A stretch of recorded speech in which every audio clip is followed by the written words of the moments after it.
السلام عليكم ورحمة الله وبركاته. مالي وناكسن waxaan maanta joognaa goob dalxiis oo ku taala degmada Kaxda. muhiimad noocay leedahay in goob dalxiis aan naftaada la qaadato? muhiimad aad u weyn bay leedahay in goob dalxiis aad timaado oo noocan oo kale ah way jooyada noocan oo kale waxay carinayaan hal abuurnimada qofka waxay carinayaan qofku in uu ka kala tago culaysidii maskaxeed uu ka soo qaaday shaqada waxbarashada iyo arrimaha dunida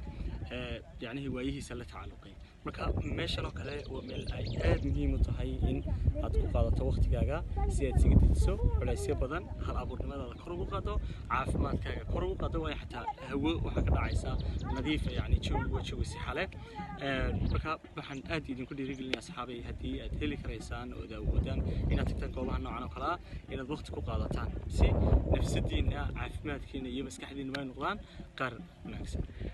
si aad naftaada jacaylkeeda u kobciso daryeelkeedii wanaageedii quruxdeeda u hesho uguna nasiso maalmaha xanuunka badan ay soo martay naftaada la kaalay jawiyadan oo kale